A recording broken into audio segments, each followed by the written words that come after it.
அவ போல என் வாழ்க்கையில் யாருமே இல்லை, இயேசுவை போல யாருமே இல்லை சொல்லிட்டு நம்ம வார்த்தைக்கு நேரம் கடந்து போக போகிறோம். இயேசுவை போல் யாரும் இல்லை, இயேசுவை போல் யாரும் இல்லை. எல்லாரும் கண்களை மூடி சொல்லுவோமா? இயேசுவை போல் யாரும் இல்லை, இயேசுவை போல் யாரும் இல்லை. சொல்லுவோமா? சோர்வின் பள்ளத்தாக்கிய நடக்கும் போது தம் கரத்திலேந்தி என்னை தாங்கி நடத்தினார் என் இயேசு,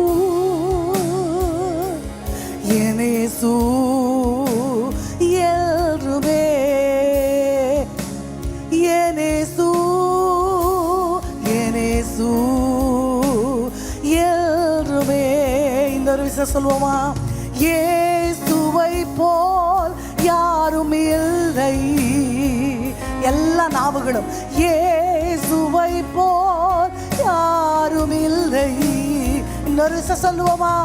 இயேசுவை போல் யாரும் இல்லை. இன்னொரு தடவை சொல்லுவோம், இயேசுவை போல் யாரும் இல்லை. நான் சோர்வின் பள்ளத்தாக்கிய நடக்கும் போது தம் கரத்திலேந்தி என்னை தாங்கி நடத்தினார் என் இயேசு, என் இயேசு என்றுமே. சோர்வின் பள்ளத்தாக்கிய, சோர்வின் பள்ளத்தாக்கிய நடக்கும் போது தம் கரத்திலேந்தி என்னை தாங்கி நடத்தினார் என் இயேசு, என் இயேசு என்றுமே, என் இயேசு, என் இயேசு என்றுமே. என் ஆவி என்னில் தியங்கும் பொழுதும், என் இருதயம் எனக்குள்ளாய் சோர்ந்து போகும் பொழுதும், நான் பலட்சயப்பட்டு பலனற்றவனானேன் என்று சொல்லும் பொழுதும், அவருடைய வார்த்தை எனக்கு நேராய் ஒவ்வொரு நிமிஷமும் வந்து என்னை ஆற்றி தேற்றி திடப்படுத்தி என்னை நிறுத்தினதே. அந்த இயேசுவை போல ஒருவரும் இல்லை. என்னை நினைக்கிற தெய்வம், என்னை விசாரிக்கிற தெய்வம், நீர் பாய்ச்சுகிற தெய்வம், தண்ணீர் நிறைந்த தேவநதியினால் தாகம் தீர்க்கிற என் தெய்வம். உள்ளத்தின் ஆழத்திலிருந்து உமக்கு நன்றிகளை ஏறெடுக்கிறோம் ஆண்டவரே. நீர் செய்த எல்லா உபகாரங்களுக்காக நன்றி. இந்த நாள் எங்களோடு கூட நீங்கள் இருக்க வேண்டும் ஐயா. உமது திருமுகம் எங்களுக்கு பிரசன்னமாக வேண்டும். உம்முடைய சத்தம் எங்கள் காதுகளில் கேட்க வேண்டும். நீங்கள் செய்ய நினைக்கிற யாவற்றையும் எங்கள் வாழ்க்கையில் நீங்கள் செய்து நிறைவேற்றி முடிக்க வேண்டும் ஐயா. ராஜாதி ராஜாவுடைய கரங்களில் ஒப்பு கொடுக்கிறோம். இயேசுவின் நாமத்தில் ஜெபத்தை ஏறெடுக்கிறோம் எங்கள் நல்ல தகப்பனே. அல்லேலூயா. எத்தனை பேருக்கு பசிக்குது? எத்தனை பேருக்கு தூக்கம் வருது? உங்களை தூங்க விட மாட்டேன். நீங்கள் யாரும் தூங்கலாம் முடியாது. அப்படி கண்ணசத்தை தூங்கினா தூங்குங்க. கர்த்தருடைய வார்த்தை மண்குகையில் 7 தரம் உருக்கி புடமிடப்பட்ட சொற்கள். இந்த வார்த்தையில் ஜீவன் இருக்குது. அதை பேசுகிறதுக்கு எனக்கு பெரிய நாலேஜுலாம் வேணும்லாம் அவசியம் இல்லை. அது வார்த்தைன்றது விதை. அது யார் விதைச்சாலும் விளையும். எப்படி? ஆமாம். அதுக்கு நான் அக்ரி படிச்சிருக்கணும்னு அவசியம் இல்லை. எனக்கு தோட்டக்கலை தெரிஞ்சிருக்கணும் எதுவுமே இல்லை. எனக்கு நான் தகுதியாக இல்லைன்னா கூட பரவாயில்ல. இதை நான் சொல்லும் பொழுது ஏன் ஆவி உயிர்ப்பிக்கப்படும். யாருக்கு சொல்கிறனோ அவர்கள் ஆவி உயிர்ப்பிக்கப்படும். ஏன்னா இந்த வார்த்தையினுடைய தரம் அப்படி. அல்லேலூயா. நம்ம என்ன சிந்தையில் வந்தோம் எனக்கு தெரியாது. நான் எங்கே போனாலும் என்னுடைய செய்தியை கேட்கிற பிள்ளைகளுக்கு அது ரொம்ப பழகி போன ஒன்றாக இருக்கும். நான் ஒரு 6-7 வருடங்களுக்கு முன்னாடிலாம் பிரசங்கமெல்லாம் பண்ண மாட்டேன். பிரிசிமாக்கெல்லாம் தெரியும்.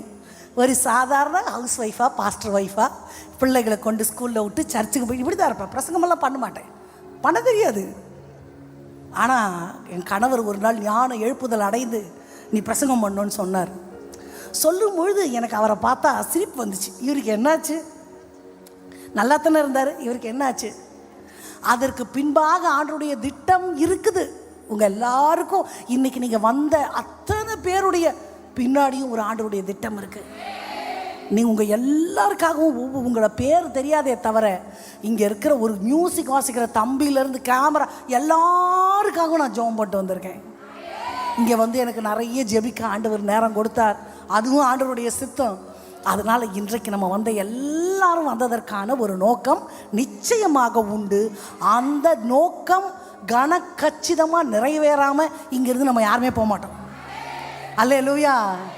எனக்கு உங்களை பார்த்து உங்களோடு கூட வார்த்தையை பகிர்கிறது மிகவும் சந்தோஷம். இப்போது நான் பிரசங்கத்துக்கு வர்றேன். என்னை பிரசங்கம் பண்ண சொல்லணும் போது நமக்கு பிரசங்கமெல்லாம் வராது. பாட்டெல்லாம் பாட சொன்னால் பாடலாம், பேசுறதுக்கு வர மாட்டுதே. ஜனங்களை பார்த்தாலே பயமாக இருக்குமே, இப்போ பேச நினச்சதெல்லாம் நின்று போயிடுமே, வர மாட்டுதே, என்ன பண்ணுறது?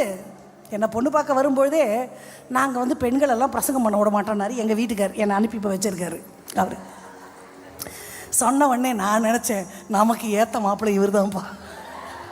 சரியான துணையை ஆண்டவர் ஏற்ற துணையை உண்டு பண்ணியிருக்கிறார். கர்த்தருக்கு சோத்திரம்னு தான் நினச்சேன். ஆனால் காரியம் மாறுதலாக முடியும்னு அப்போ தெரியலை. ஏன்னா நோக்கம் எங்கே இருக்குது? தேவனிடத்தில் தரிசனங்கள் வைக்கப்பட்டிருக்கிறது. குறித்த காலத்திற்கு நிறைவேறும்படி அது என் தேவனுடைய கரத்தில் எழுதப்பட்டு வைக்கப்பட்டிருக்கிறது.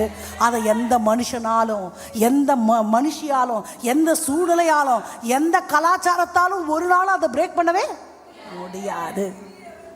அப்போது எப்படியோ என்னை ரெடி பண்ணி சொல்லி கொடுத்து, நீ பைபிள் காலேஜெல்லாம் படிச்சிருக்கீல்ல, என்னத்தை படித்த எல்லாத்தையும் சேர்த்து ஏதாவது ஒரு பிரசங்கம் பண்ணு, எப்படி ஆயத்தம் பண்ணி போய் ஒரு வெள்ளிக்கிழமை அப்படி நிற்கிறேன். அதுக்கு முன்னாடி ஒன்று சொல்கிறேன். நம்ம ஹியூமன் பிரெயின் இருக்குல்ல, இந்த பிரெயின் எல்லாம் பிறக்கும்பொழுது அப்படியே புதுசாக மேனுஃபேக்சர் ஆகி அப்படி நியூவாலாம் வர்றதில்ல. பிறக்கும் போதே அதில் ஏற்கனவே அப்லோட் ஆகி தான் வந்திருக்கு. ஆமாவா? உங்கள் மூளையும் இப்போ வந்தவொடனே லீதியாளின் இருதயம் திறக்கப்பட்டது போலெல்லாம் திறந்துருக்காது. உள்ளுக்குள்ளே கொஞ்சம் ரெக்கார்டோடு தான் வந்திருக்கும். இது எப்படி ஆகுமோ, இன்றைக்கி என்ன வார்த்தை வருமோ, ஆசீர்வாதம் வருமோ, என்ன வருமோ, நம்மளுக்கு இப்படி நம்மளே நொந்து நூடுல்ஸ் ஆகி வந்திருக்கோம். நமக்கு வந்து ஒரு தேனாறு பாலாறு பாஞ்சா பரவாயில்லையே, ஒரு பட்டர் கோட்டட் சுகர் ஏதாவது ஒரு மைண்டு செட்டு நம்மளுக்கும் இருக்கும். அதுதான் நம்ம ஹியூமன் நேச்சர். அந்த மாதிரி மைண்டு செட்டுன்னு எல்லாருக்கும் ஒன்று இருக்குது. எனக்கும் இருக்குது, உங்களுக்கும் இருக்குது, எங்கள் சர்ச்சிலையும் நிறைய பேருக்கு இருக்குது. இப்போ சொல்லுங்கள் அந்த மைண்டு செட் என்னான்னு. நான் பிரசங்கத்துக்கு இப்படி வந்து நின்றுட்டேன். முன்னாடி ஒரு பாட்டி ஜோம் பண்ணிகிட்டு இருந்தாங்க. அந்த நான் வந்து சலசலப்பை கேட்டுட்டு மெதுவாக கண்களை திறந்து கண்களை ஏறெடுத்து என்னை பார்த்தாங்க. பர்வதங்களை பார்க்குறது மாதிரி பார்த்த உடனே நானும் சொத்திரமானேன். ஒரு ஆச்சரியமா சோத்திரம் அப்படின்னாங்க. அந்த சோத்திரத்துக்கு பின்னாடி ஏதோ ஒளிஞ்சிருந்துச்சு. சொல்லுங்கம்மா அப்படின்னு. வரலையா? இப்போ தெரிஞ்சு போச்சா அந்த சோத்திரத்துக்கு பின்னாடி என்ன இருந்துச்சுன்னு. அப்போ பாட்டிக்கு யார் தான் பிரசங்கம் பண்ணோம்? நம்ம பிரசங்கம் பாட்டிக்கு. இதை கேட்ட உடனே நம்ம லோடு பண்ணி வச்சிருந்ததெல்லாம் புசுன்னு போயிருச்சு. நான் சொல்லவில்லையா இவர்கள் என்னை ஏற்றுக்கொள்ள மாட்டார்கள், வீட்டுக்கார்ட்ட போய் அழணும் போல இருந்தது. முடிச்சதை மட்டும் விடுவேனா? நம்ம எல்லாருக்கும் எப்படின்னா, நம்ம வீட்டுக்கார் யாருக்கு மட்டும்தான் சப்போர்ட் பண்ணணும், அவங்கள பெத்த அம்மாவுக்கு கூட சப்போர்ட் பண்ணிடக்கூடாது. நம்ம தப்பாகவே இருந்தாலும் வெள்ளை காக்கா பறக்குதுன்னா கூட என் மனைவி சொன்னால் பறக்குதுன்னு சொல்கிறாரா, அவர் சூப்பர் வீட்டுக்கார். நல்லா இருக்குல்ல லாஜிக்கு? அந்த மாதிரி இவர் போய் இந்த பாட்டியை 2 திட்டுவார். அப்படியே நம்ம மனசு ஆறிடும்ட்டு இந்த பாட்டி என்ன தெரியுமா பண்ணுச்சு சொன்னால் எனக்கு தான் திட்டு விழுந்துச்சு. பாட்டி ஏற்றுக்கினா என்ன, ஏற்றுக்காட்டி என்ன, உன்னை அழைச்சது, உனக்கு வார்த்தையை கொடுத்தது, மனுஷனை பார்த்தா நீ ஊழியமே செய்ய முடியாது. அவ்வளோ கஷ்டம். அப்படியா? ஆனால் நமக்கு கஷ்டமாக தான் இருக்கும் அந்த நேரத்தில். அதையெல்லாம் தாண்டி அந்த மாதிரி எந்த மைண்டு செட்டு நமக்கு இருந்தாலும் அதெல்லாம் ஒன்றுமே செய்ய முடியாது. ஆண்டவருடைய நோக்கம் மட்டும்தான் நிறைவேறும். ஆண்டவருடைய திட்டம் மட்டும்தான் நிறைவேறணும். இன்றைக்கி ஆண்டவர் எனக்கு என்ன சொல்கிறாரோ மைனர் போலமா அதை மட்டும்தான் செய்வேன்னு ஏசப்பாட்ட சொல்லுவோமா? என் சிந்தைகள் ஆசைகள் எல்லாவற்றையும் ஒரு பக்கம் வச்சிடுறேன். நீர் சொன்னால் போதும் செய்வேன், நீர் காட்டும் வழியில் நடப்பேன், உம் பாதம் ஒன்றே பிடிப்பேன், என் அன்பு இயேசுவே. எத்தனை பேருக்கு ஆசை? ஏசப்பா என்ன சொன்னாலும் செஞ்சிருவேன். சில பேர் சொல்லுவாங்கன்னா சின்ன பிள்ளைங்க இடத்துல குதின்னு சொன்னால் குச்சிருவேன். அந்த மாதிரி ஏசப்பா என்ன சொன்னாலும் அப்படி செய்கிற மனப்பக்குவம் நமக்கு இருக்கா? சரி, ஏசப்பாக்கு என்ன வேணுமா? நம்மக்கிட்ட என்ன வேணும் ஆண்டவருக்கு, அதை நான் இன்னைக்கு சொல்லுவேன்.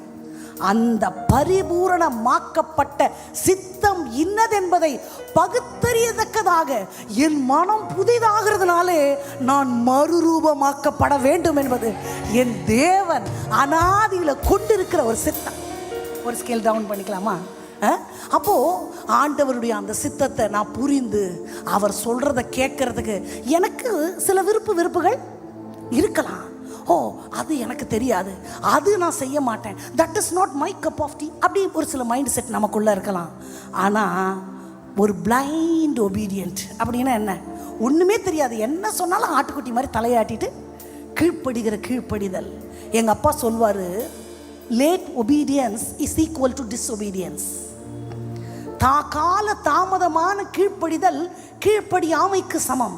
அப்போ கீழ்ப்படிதல்னா உடனே செய்யறது. நோ மேட்டர் எனக்கு தெரியுமா தெரியாதா தெரியாது, அதெல்லாம் எனக்கு விஷயமே கிடையாது, எனக்கு புரியுதா புரியுது. எங்கள் அப்பா சொன்னா, நீர் சொன்னால் போதும் செய்வேன், நீர் காட்டும் வழியில் நடப்பேன், உம் பாதம் ஒன்றே பிடிப்பேன் என் அன்பு இயேசுவே. சொன்னால் போதும் செய்வேன், நீர் காட்டும் வழியில் நடப்பேன், உம் பாதம் ஒன்றே பிடிப்பேன் என் அன்பு இயேசு. இன்னும் ஒரே தடவை சொல்லலாம், நீர் சொன்னால் போதும், நீர் காட்டும் வழியில் நடப்பேன், உம் பாதம் ஒன்றே என் அன்பு இயேசுவே. அல்லேலூயா. இந்த நோட்டீஸ் ஆயுததாரிகள் ஜெப முகாம்ன்றதுல மேலே ஒரு அழகான வசனம் இருந்தது. எனக்கு அந்த வசனம் ரொம்ப பிடிச்சிச்சு. நம்ம வாசிக்கலாமா அந்த வசனத்தை ஒரு தடவை? எல்லாரும் சேர்ந்து படிக்கலாம். குணசாலியான அவன் விலை முத்துக்களை பார்க்கிலும். இந்த குணசாலியான ஸ்திரீக்கு வர்றதுக்கு முன்னாடி இங்கே நான் ரொம்ப லேட்டாக வந்துட்டேன்னு கஷ்டப்பட்டேன். நான் ஜெபிக்கிறதுக்கு ஆண்டவர் என்னை வச்சார். அம்மா சொன்னாங்க, ரொம்ப அழகாக ஒரு நடனம் ஆடினாங்க சகோதரிங்க. எனக்கு ரொம்ப பிடிச்சிச்சு. அவ்வளோ அழகாக ட்ரெஸ் பண்ணின்னு சியோன் குமார், அவங்களுக்கு ஒரு கைத்தட்டு கொடுத்துடலாமே. அது என்னமோ கையில் வளையமெல்லாம் வச்சுட்டு, ரொம்ப நிறைய பேர் இல்லை, மொத்தமே 5 பேரா, என்னென்னா வித்தையெல்லாம் காட்டினாங்க. நான் கண்ணை ஒரு நிமிஷம் இமைக்க மறந்து பார்த்தேன். அவ்வளோ அழகாக இருந்தது, அவ்வளோ சாமர்த்தியங்கள். அதற்கு முன்பாக ஏதோ ஒரு குதிரை கதை சொன்னாங்க, நான் பாதியில் தான் வந்தேன். நான் பெண் என்ற வார்த்தையினுடைய பொருள் என்ன தெரியுமா? வலி, வேதனை, துக்கம், துயரம், இப்படி பல வார்த்தைகளின் கட்டுக்கோப்பு தான் பெண்ணுன்னு ஒன்றாமா. நிறைய பேர் ஐயோ இதை கேட்கவா வந்தோம். எங்கள் ஒரு 8 வருடங்களுக்கு முன்பாக எங்கள் ஆலயத்தில் யுவதிகள் முகாம்னு சொல்லிட்டு இந்த டீனேஜ் கேர்ள்ஸ்க்கு வந்து ஒரு மீட்டிங் வச்சோம். ஒரு 300 அல்லது 400 குழந்தைங்க கலந்து கொண்டாங்க. அப்போ மதியம் சாப்பிட்டு முடித்த உடனே அவங்களுக்கு ஒரு ஆக்ஷன் சாங் வைக்கலாம் அப்படின்னு சொல்லிட்டு எல்லோரும் கேதர் ஆன உடனே நான் நின்றுட்டு எல்லாம் ஆங்காங்கே நடமாடுற பிள்ளைங்கள்லாம் வந்து உட்காருங்க, எல்லாம் வந்து உட்காந்துட்டாங்க. நான் பொண்ணாக பிறந்துட்டேன் அப்படின்னு எத்தனை பேர் சந்தோஷப்பட்டிருக்கிறீங்க அப்படின்னு கேட்டேன். ஒரு மையான அமைதி. நான் சொல்கிறது உங்களுக்கு புரியலையோ? நான் பெண்ணாக பிறந்தேன்னு எத்தனை பேர் சந்தோஷப்படுறீங்க அப்படின்னு சொன்னால் 300-400 பேர் இருக்கிற மீட்டிங்கில் 3 பிள்ளைங்க கை தூக்குறாங்க. மற்ற பிள்ளைகளுக்கு என்ன ஆயிற்று? அந்த 3 பிள்ளைங்க அப்படியா உங்கள் வீட்டில் அவர் ரொம்ப நல்ல அம்மாப்பா? ஆமாம், எனக்கு 2 அண்ணன், எங்கள் பெரியப்பாக்கு எல்லாருக்கும் அண்ணன், நான் கடைசியாக பொம்பளை பிள்ளை பிறந்தேன். இன்னொரு வீட்டில் எனக்கு குழந்தையில எங்கள் அப்பாவுக்கு 9 வருஷம் கழித்து நான் பிறந்தேன். இந்த மாதிரி ஒரு சில பின்னணியத்தில் ஒரு 3 பிள்ளைகள் சந்தோஷப்படுறாங்க. மீதி பிள்ளைகளுக்கு என்ன ஆயிற்று? ஏன் தான் ஜெண்டர் மேலேயே அவங்களுக்கு ஒரு கசப்பு? அவங்களுக்கு அவங்க ஜெண்டர் மேலே கசப்பு இருக்கிறது இருக்கட்டும், வயிற்றுக்குள்ளே பிள்ளை இருக்கும் போதே அம்மாவுக்கு என்ன பிள்ளை தான் வேணும்? சூப்பர். ஒருவேளை அது பெண்ணா உள்ள உற்பத்தி ஆகியிருக்கு. இந்த அம்மா பையன் சொல்லும் போதே அந்த குழந்தைக்கு என்னோட பெண்மை எங்கள் அம்மாவுக்கு பிடிக்கலை. நான் பெண்ணாக இருக்கிறது என்னை பெத்த தாய்க்கே பிடிக்கலைன்னு தன்னோட ஜெண்டர் மேலே ஒரு வெறுப்பு கர்ப்பத்திலிருந்தே பிள்ளைக்கு தோன்றுகிறது. இன்னமே அப்படி சொல்லாதீங்க. நீங்கள் எந்த குழந்தை கொடுத்தா உங்களுக்கு ஆசை, எனக்கு பெண்ணு தான் வேணும் பையன் தான் வேணும் ஆசைப்படுறது நான் தப்புன்னு சொல்லலை. முதல் பொண்ணு, எனக்கும் 2 பையன், முதலுக்கெல்லாம் எந்த எதிர்பார்ப்பும் இல்லை. ஆனால் 2வது பொண்ணாக பிறந்தா நல்லா இருக்குன்னு ஒரு ஆசை இருந்துச்சு, பொய்யெல்லாம் சொல்ல மாட்டேன். அதனால நமக்கு முதல் பொண்ணு இருக்கும்போது அடுத்து பையன், முதல் பையன் இருந்தால் பொண்ணு இல்லைன்னா ஏதோ ஒரு ஆசை வரலாம், ஆசைப்படலாம், ஜெபிக்கலாம். ஆனால் என் தம்பி என்ன சொல்கிறான், என் பாப்பா என்ன சொல்கிறான், அந்த மாதிரி வார்த்தைகளை உதிர்க்க வேண்டாம். ஆண்டவரே எனக்கு இதை ஆசை, உமக்கு அதுக்குன்னு ஆண்டவர் மாற்றி கொடுத்தா நம்ம வேணான்னு சொல்ல போகிறது இல்லை. ஆண்டவர் நீங்கள் கொடுக்குற பிள்ளை அது எதாக இருந்தாலும் நான் வளர்க்க தான் போகிறேன். எனக்கு ஒரு சின்ன ஆசை இருக்குது, முடிஞ்சால் நிறைவேற்றுங்க, இல்லாட்டியும் ஆமாம். அதை சொல்லி சொல்லி சொல்லி இப்படி பெண்ணினத்தின் மேலே ஒரு வெறுப்பு உண்டாகிறது. நம்மளே உண்டாக்குகிறோம், சாத்தானாலும் உண்டாக்கப்படுகிறது. சாத்தான், நான் ஒரு கற்பனை பண்ணி வச்சிருக்கிறேன், பரலோகத்தில் ஆண்டவர் நான் மனுஷர் எல்லாரும் நாசமாயிட்டாங்க, நியாயாதிபதிகளை தீர்க்கதரிசிகளை யார் யாரையோ ஏற்படுத்தி அவர்களை என்னோட ஒப்புரவாக்க நான் முயற்சி பண்ணேன். Nothing come to pass. So finally சொந்த குமாரனாகிய இயேசு கிறிஸ்துவை நான் பூமிக்கு அனுப்பலான் இருக்கிறேன். அப்படியா? அங்கே ஒருவேளை லூசிபர் இருந்திருப்பான். எப்படி ஆண்டவரே நீங்கள் பூமிக்கு போவீங்க? ஒரு கண்ணியினுடைய வயிற்றில் போய் நான் பிறக்க போகிறேன். போயும் ஸ்திரீயினோட வயிற்று இல்லையா, கண்ணியின் வயிற்று இல்லையா? அப்போ எதிரிக்கு கோபம் வந்துச்சு. நீ கண்ணியாக இருந்தாதானே உன் வயிற்றில் இயேசு கிறிஸ்து பிறக்க முடியும், உன் கண்ணிமையை தான் நான் டார்கெட் பண்ணுவேன். பெண்களுக்கு என்ன சித்திரவதை வந்தாலும் கற்பழிப்புன்னு ஒன்று நடக்காமல் முடியாது. எந்த பெண்ணை திட்டினாலும் அவங்களுடைய கேரக்டர் சம்மந்தப்பட்டு ஒரு கெட்ட வார்த்தை போட்டு தான். பையனை திட்டினா கூட உங்கள் அம்மா நடத்த கெட்டவன்னு ஒரு வார்த்தை சொல்லி தான். ஏன்? அவளுடைய கற்பு மேலே எதுக்கு அப்படி டார்கெட் வைக்கிறான் பிசாசு? நீ கண்ணியாக இருந்தாதானே. ஆமாம், நீங்கள் வரலாற்றில் போய் பார்த்தீங்கன்னா பெண்களுடைய கற்பை சூறையாடுற மாதிரி தான் எல்லா கொடுமைகளும் நடந்திருக்கும். பொட்டு கட்டி விடுதல், தேவதாசி முறை, அப்புறம் இன்று என்னென்னலாம் பெண்களுக்கு கொடுமைகள் நடந்துச்சுன்னு அந்த வரலாற்றை நீங்கள் எடுத்து பார்த்தீங்கன்னா எல்லாமே அந்த பொண்ணு கண்ணியாக இருக்கக்கூடாது. கண்ணிமையாக அவள் வீட்டில் இருந்தால் அது குடும்பத்துக்கு ஆகாது. அப்போ எங்கேருந்து பிசாசுக்கு? இது பிசாசுடைய மைண்டு செட்டு, மனுஷனுடைய மைண்டு செட்டு. என் ஆண்டவர் ஒரு பெண் குலத்தை பார்க்கிற விதம் எப்படிப்பட்டது நம்ம யாருமே கற்பனையே பண்ண முடியாது. நீங்கள்லாம் பெண்கள் சமைச்சிக்கிட்டே இருக்கிறீங்க, ஒரு கெஸ்ட் வராங்கன்னு வைங்களேன், சமைச்சிட்டே இருக்கிறீங்க, குழம்பு ஏதோ நல்லா இல்லைன்னா என்ன பண்ணுவோம்? என்னமோ டேஸ்ட்டு மிஸ் ஆகுதே, கொஞ்சம் இந்த மசாலா போடுவோமா? இல்லையே, என்னமோ சப்புனே இருக்குதே, நீ பாரு நீ பாரு நீ பாரு, கொஞ்சம் உப்பு போடலாமா, வேறு ஏதாவது டாப்பிங்ஸ், இன்னும் கொஞ்சம் ஆட் மிக்ஸ், என்னென்னமோ பண்ணி பார்ப்போம். சில டைம் சும்மா ரேண்டமாக போடுவோம், வாயில் வச்சு பார்த்தா அப்படியே கண்கள் எல்லாம் திறக்கப்படும், பர்ஃபெக்டாக இருக்கும். அப்போ என்ன பண்ணுவோம்? எல்லாம் முடிந்தது கப்புடு மூடி வச்சுட்டு திருப்தியாக அந்த மாதிரி ஒவ்வொன்றா படித்து நல்லதில்லை ஃபைனலாக ஒன்று படித்து படைப்பே நிறுத்திட்டார். அந்த ஃபைனல் கிரியேஷன் தான் நீங்களும் நானும், தெரியுமா? ஆண்டவர் பெண்ணை படைச்சதுக்கப்புறம் அதுக்கப்புறம் அதை விட பர்ஃபெக்டாக ஒன்றை படைக்கவே இல்லை. பெண் என்பது தெய்வத்தினுடைய பார்வையில் பர்ஃபெக்ட், ஒரு முழுமை. அப்படி ஒரு படைப்பை ஆண்டவர் உருவாக்குகிறார். நான் நிறையா சொல்லுவேன்.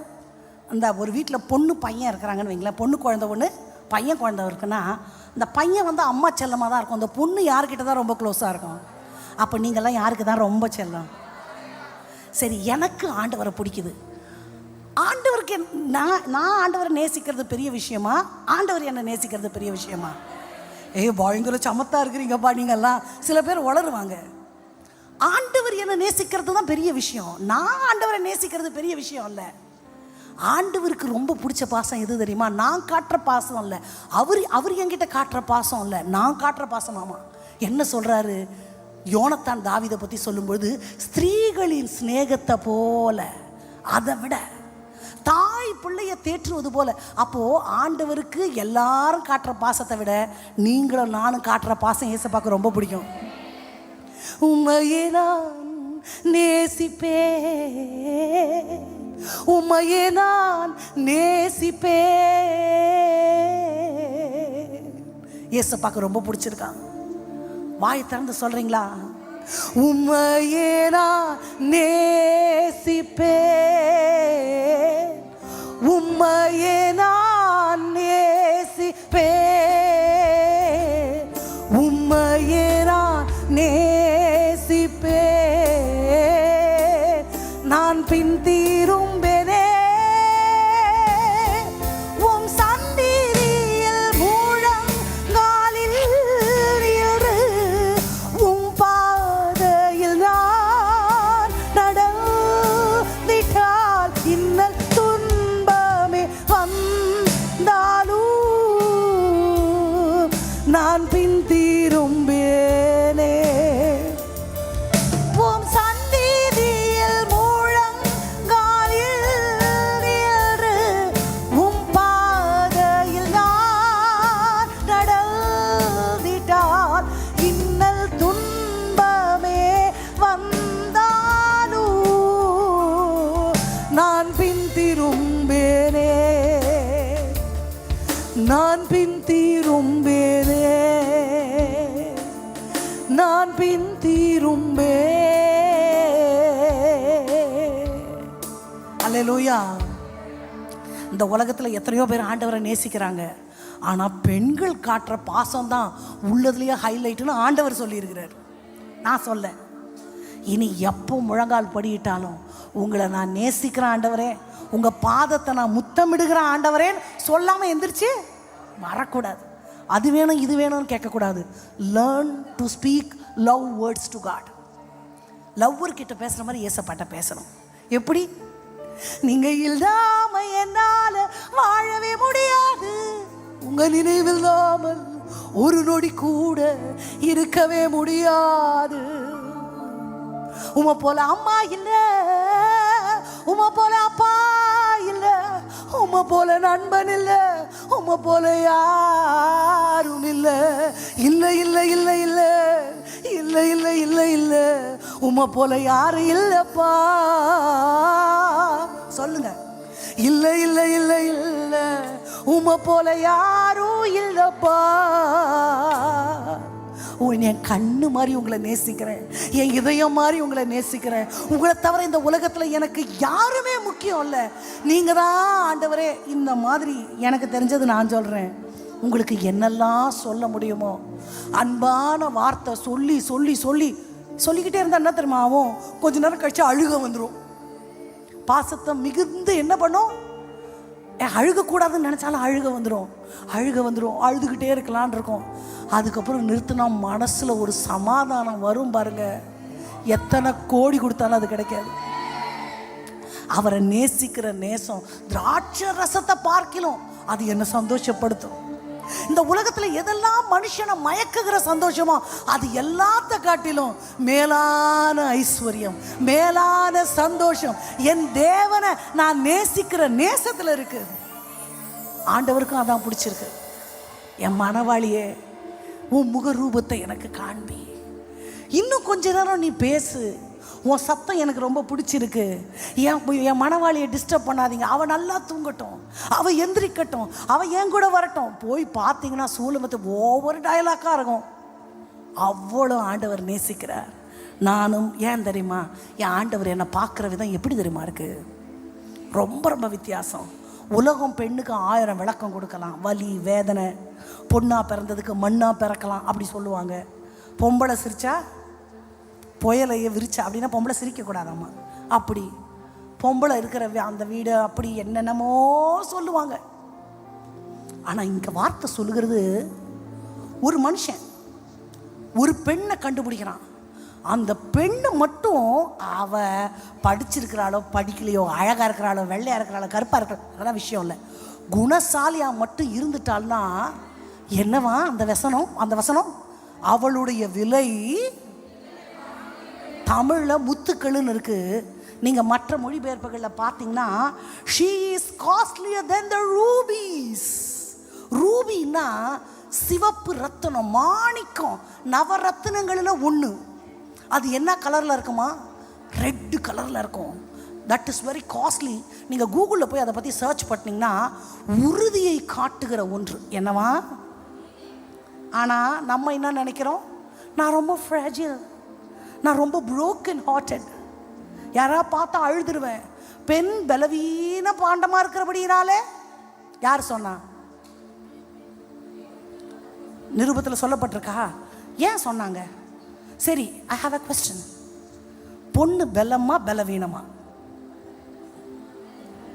அப்புறம் ஏன் பைபிளில் பலவீனம்னு சொல்லப்பட்டிருக்கு? நீங்கள் நல்லா புரிந்து கொள்ளணும். ஆண்டவர் பெண்ணை பலமாக தான் படைச்சிருக்கிறார். எத்தனை முதுகெலும்பு உற்பத்தியாகி வெளியே வருது? பெண் பலம் தான், நான் இல்லைன்னு சொல்லவே மாட்டேன். அப்போ ஏன் வசனத்தில், அந்த வசனத்தை நம்ம சரியாக படிக்கணும். மனைவி ஆன பிறகுதான் அவள் பலவீனமானாள். ஏன்னா எமோஷ்னலாக ஒரு பாண்டு வந்துடுது, பிள்ளையோட ஒரு பாண்டு வந்துடுது, கணவனோட ஒரு பாண்டு வந்துடுது. எமோஷ்னலாக ஒரு கனெக்டிவிட்டி வந்துட்ட பிறகு தன்னால் ஒன்று இயலலை அப்படின்னும் பொழுது she started to cry. பெண்ணுடைய, நான் அடிக்கடி சொல்லுவேன், ஒரு ஆண் தன்னுடைய சுவாபத்தில் தெய்வத்தை பிரதிபலிக்கிறார். ஆனால் மன்னிக்கணும், ஒரு ஆண் தன்னுடைய தோற்றத்தில் தெய்வத்தை பிரதிபலிக்கிறார். ஒரு பெண் தன்னுடைய ஒவ்வொரு சுவாபங்களிலும் தெய்வத்தை பிரதிபலிக்கிறார். அப்போ என்னுடைய சுவாபங்கள் தெய்வத்தினுடைய பிரதிபலிப்பு. அப்போ ஆண்டவர் தன்னுடைய மொத்த சுவாபங்களின் கூட்டமைப்பா உருவாக்கப்பட்டது தான் யாரு? பெண். எனக்குள்ள தெய்வத்தினுடைய சுவாபம் இருக்குதா? கண்டிப்பா இருக்கும், எல்லாருக்குள்ளேயும் இருக்கும். அதை உருவாக்குவதும் அவித்து போடுவதும் என் கையில் இருக்கு. அப்போ ஆண்டவர் உறுதி அப்படின்ற ஒரு ஸ்ட்ராங் பலமாக தான் பெண்ணை படைச்சிருக்கிறார். பெண் பலசாலி தான், ஃபிட் ஆஃப் த சர்வைவல்னு சொல்லுவாங்க. இந்த ப்ரீடம் பேபிஸ் தெரியுமா, பார்த்துருக்கீங்களா? குறை மாத குழந்தைகள் இந்த 700 கிராமில் 800 கிராமில் பிறந்துடும். இங்கே யாராவது மெடிக்கல் ஃபீல்டில் நர்ஸ் யாராவது இருக்கிறீங்களா? எந்த குழந்தை ரொம்ப சீக்கிரமாக சர்வைவ் ஆகும்? மேலா ஃபீமேலா? ஃபீமேல். குறை மாத குழந்தையில் அந்த குழந்தைக்கு உறுதி கிடையாது. அதை அந்த இன்குபேட்டரில் வச்சுருப்பாங்க. நிறைய ட்ரீட்மெண்ட் போயிட்டுருக்கோம். மெஜாரிட்டி பொம்பளை குழந்தை பிழைச்சிரும், ஆண் குழந்தை பிழைக்கிறது கஷ்டம். பெண் பிள்ளைகளையும் ஆண் பிள்ளைகளையும் வளர்த்த அம்மாக்கள் இருப்பாங்க. தானாக சாப்பிட்டுன்னு தானாக ட்ரெஸ்ஸு சீக்கிரம் பொம்பளை பிள்ளை போட்டுரும். பையன் பொம்பளை பிள்ளை சீக்கிரம் பேசிடும். அப்போ ஃபிட் ஆஃப் த சர்வைவல் எது தான்? விமன் தான். ஆண்டவர் அப்படி தான் படைச்சார். எபிரேய ஸ்திரீகள் நல்ல பலம் உள்ளவர்கள் என்று மருத்துவச்சிகள், மறுபடியும் மெடிக்கல் ஃபீல்டுக்கு வரேன். ஒரு டாக்டர் கிட்ட போனோம்னா நம்ம உடம்புல எல்லாமே நல்லா இருக்கும். ஒன்று கொஞ்சோண்டு ஜீரணத்தில் பிரச்சனை இருக்கும், அதை மட்டும்தான் சொல்லுவாங்க. நல்லா இருக்கிறத யாராவது சொல்லுவாங்களா? நான் குறையா சொல்லலை, அதுக்கு தான் அவங்க படிச்சிருக்கிறாங்க, அதுதான் அவங்க வேலை. மருத்துவர்கள் என்ன பண்ணுவாங்கன்னா, எது குறையோ அதை சரிப்படுத்துறது தான் அவங்களுடைய வேலை. நிறைகளை படம் பிடித்து காட்டுவது அவர்களுடைய வேலை அல்ல. ஆனால் இங்கே மருத்துவச்சிகள் எதை தான் சொல்கிறாங்க? அவங்களுடைய பலவீனத்தை சொல்லலை, அவர்கள் நம்மை காட்டிலும். இங்கே ஒரு கம்பேரிசன் யார் கூட? ஆளும் வர்க்கம் அடிமை வர்க்கம். ஆளும் வர்க்கத்தோடையும் அடிமை வர்க்கத்தோடையும் கம்பேர் பண்ணுறாங்க. நீங்கள் யோசிக்கணும், எனக்கு பதில் சொல்லிக்கிட்டே வாங்க. ராஜா வீட்டில் சாப்பாடு எப்படி இருக்கும்? ஆளுறவங்க வீட்டில் சாப்பாடு எப்படி இருக்கும்? பலமுள்ள நியூட்ரிஷனான ஃபுட்டு. அடிமை என்ன சாப்பிட்ருப்பான்? பழைய கஞ்சி, பெரிய வெங்காயம், கோமட்டிக்காய், அப்படி தானே சாப்பிட்டாங்க இஸ்ரவேல் ஜனங்க. அப்போது ரொம்ப நம்ம கணக்குப்படி பார்த்தா நியூட்ரிஷன் வேல்யூ கம்மியாக இருக்க சாப்பாடை சாப்பிட்ருப்பாங்க. மனநிலைமை எப்படி இருந்திருக்கும் நீங்கள் சொல்லுங்கள்? ஆளுகிறவங்க சந்தோஷமாக இருந்திருப்பாங்களா? அடிமைகள் சந்தோஷமாக இருந்திருப்பாங்களா? அடிமை எப்படி இருந்திருப்பாங்க? துக்கத்தோட கண்ணீரோட புலம்பிக்கிட்டு, நான் ஏன் இப்படி வந்தால், எங்கள் முன்னோர்கள் இப்படி பண்ணிட்டாங்களே, எப்போ தான் எனக்கு விடுதலை கிடைக்குமோ, துக்கத்தோட பாடு அனுபவித்து கொண்டு. ஸோ ஆக்சுவலாக யார் ஆரோக்கியமாக இருக்கணும்? நல்ல சாப்பாடு சாப்பிட்றவங்க தானே ஆரோக்கியமாக இருக்கணும். அவங்க பலவீனமாக இருக்கிறாங்க. கஞ்சியும் கூழியும் குடிச்சிக்கிட்டு இருக்கிறவங்க பலமாக இருக்கிறாங்க. இவங்க ஆளுக செஞ்சு அராஜகம் பண்ணிக்கிட்டு இருக்கிறவங்க பலவீனமாக இருக்கிறாங்க. அடிமைக்கு அடிமையாக கூடி குறுகி முதுகெலும்பெல்லாம் வளைஞ்சி போனவங்க எப்படி இருக்கிறாங்க? சம்திங் ரொம்ப வியர்டாக இருக்குல்ல, வித்தியாசமாக இருக்குல்ல. என் பலன் நான் சாப்பிட்ற சாப்பாட்டில் மட்டுமல்ல, நான் வணங்குகிற, நான் நோக்கி பார்க்கிற, எனக்கு ஒத்தாசை தருகிற என் பர்வதமாகிய தேவனிடத்தில் இருந்தும் வருகிறது. ஹல்லேலூயா, ஹல்லேலூயா. முதல்ல தேவன் இடத்துல. அடுத்து நான் சொல்கிறேன் அவங்க பலமாக இருந்தது காரணம். பெண்ணுனாலே உறுதின்னு சொன்னேன். உறுதி, ரொம்ப ஸ்ட்ராங். அப்புறம் ஏன் நம்ம நான் உறுதி இல்லை, நான் ரொம்ப சாஃப்ட். நான் சொன்னேன், பெண்ணுக்குள்ள ஆண்டவர் சில தெய்வீக குணங்களை வைத்திருக்கிறார். உன் மனைவி உன் வீட்டோரங்களில், கரெக்டாக சொல்கிறேன் வசனத்தை, செடியா கொடியா? கரெக்ட். செடி எப்படி இருக்கும்? நல்லா இந்த மாதிரி ஸ்ட்ராங்காக வேர்ட்டிக்கலாக நிற்கும். கொடி எப்படி இருக்கும்? கொடியால் இப்படி நிற்க முடியாது. த கொடி always need a stem to be depend. அது சார்ந்து கொள்வதற்கு அதுக்கு ஒரு ஸ்டெம் என்ன பண்ணும்? வேணும். மனைவியை கொடிய மாதிரி தான் ஆண்டவர் வச்சிருக்கிறார். இந்த மனைவிக்கு எப்பவுமே ஒரு டிபெண்டன்ஸ் வேணும். சில பேர் கணவனை பிடிச்சிக்கும், கணவன் இல்லைன்னா பையன் வளர்ந்துருந்தா பையனை பிடிச்சிக்கும். ஆகக்கூடி ஏதாவது ஒருத்தரை பிடிச்சிக்கிட்டு தான். இயேசு கிறிஸ்து பிதாவோடு கூட உறவில் இருந்தார். அவரை சார்ந்து சார்ந்து சார்ந்து பூமியில் வாழ்ந்தார். அந்த டிபெண்டன்ஸ் தான் இங்கே தெய்வீக குணமாக வைக்கப்பட்டிருக்கு. ஆனால் நான் வீட்டுக்காரை சார்ந்துக்கிட்டேன்னு வைங்களேன், அவர் மனுஷன் தானே, எல்லாரும் மனுஷர் தான். நான் நல்லவளாக இருக்க வரைக்கும் தான் உங்ககிட்ட இருந்து எனக்கு சிரிப்பு வரும். எனக்கு இன்னொரு மூஞ்சி இருக்குது, அந்த மூஞ்சை பார்த்தீங்கன்னா நீங்கள்லாம் என்னை பார்த்து சிரிப்பீங்க. ஒரு நாள் உங்ககிட்ட கோவப்பட்டேன்னு வைங்க, அதோட முடிஞ்சு போச்சு உறவு. எல்லாரும் அப்படி தான். எல்லாருடைய அன்புலேயும் ஒரு சுயநலம் இருக்கத்தான் செய்யும். நான் நல்ல மனைவியாக இருக்க வரைக்கும் தான் என் மனைவியை போல் யாருன்னு என் கணவர் சொல்லுவார். அவர் நல்லவராக இருக்கிற வரைக்கும் தான் என் கணவரை போல் யாருன்னு சொல்லுவோம். ஒரு நாள் வாழ்க்கை கசந்து போச்சுன்னா அதில் எல்லாம் புரிஞ்சு போயிடும். அப்போது this is what human love is all about. எல்லா மனுஷ அன்புமே அப்படி தான். அப்போது இந்த இடத்துல பெண்ணை ஆண்டவர் அப்படி படைச்சிருக்கிற தெய்வீக குணம். அப்போ நான் மனுஷனை சார்ந்துக்கிட்டேன்னா என்னைக்காச்சும் மனுஷன் மாறதானே செய்வார். மாறும்பொழுது இந்த செடி துவண்டு துவண்டு விழுந்துடும். அப்போ தான் இதை எல்லாரும் பார்த்து பலவீனம்னு சொல்லுவாங்க. இப்போ இந்த கொடி என்ன பண்ணணும்னா, திராட்சை கொடியானது திராட்சை செடியில் நிலைத்திருக்குமானால் அது மிகுந்த பலனுக்கு எதுவாக இருக்கும். அப்போ திராட்சை செடி யாரு? இயேசு கிறிஸ்து. அப்போ நான் சார்ந்து கொள்ள வேண்டிய திராட்சை செடி யார் தான்?